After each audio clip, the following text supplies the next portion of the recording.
உங்க குழந்தை ஏன் இப்படி ஓயாம சுத்திட்டே இருக்குன்னு யோசிச்சிருக்கீங்களா? வாங்க, அதுக்கு என்ன காரணம்னு சுருக்கமா பார்க்கலாம். ஆமா, சில குழந்தைங்க தலை சுத்தாமலே சுத்திட்டே இருப்பாங்க. இது வெறும் விளையாட்டு இல்ல. இது ஒரு கெட்ட பழக்கம் கிடையாது. அவங்க மூளைக்கு ஏதோ தேவைப்படுது, அது கேக்குது. இதுக்கு பேரு தான் வெஸ்டிபியுலர் உள்ளீடு.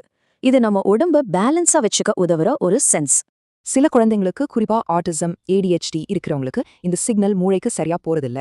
அதனாலதான் அவங்க மூளைக்கு சுத்துற உணர்வே வர்றதில்ல, தலை சுத்தலும் ஏற்படுறதில்ல. சோ அந்த உணர்வை அடையறதுக்காக அவங்க மூளை இன்னும் வேகமா சுத்த தூண்டுது. சரி, இதுக்கு நாம எப்படி பாதுகாப்பா உதவலாம்? சில வழிகள் இருக்கு.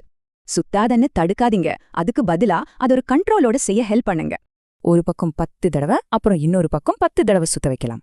சுத்துறது மட்டும் இல்ல, ஊஞ்சல் ஆடுறது, தலைகீழா தொங்குறது கூட ரொம்ப ஹெல்ப் பண்ணும். ஊஞ்சல உட்கார்ந்து படுத்துன்னு மாத்தி மாத்தி ஆடி பாருங்க, இது மூளைக்கு நல்லது. தலைகீழா தொங்குறது வெஸ்டிபுலர் சிஸ்டத்துக்கு ஒரு சூப்பரான ஆக்டிவிட்டி. இல்லனா மெதுவான இடத்துல ஜம்ப் பண்ணலாம். ஹிப்பிட்டி ஹாப் பந்து கூட ஒரு நல்ல வழி. மறுபடியும் சொல்றேன், இது கெட்ட பழக்கம் இல்ல, இது அவங்களோட தேவை. நம்ம நோக்கம் இது தடுக்கிறது இல்ல, மூளை தன்னை தானே சரி செஞ்சுக்க நாம சப்போர்ட் பண்றோம். சரியான வழிகாட்டுதல் இருந்தா இந்த தேவைய நாம பாதுகாப்பான வழியில பூர்த்தி செய்யலாம்.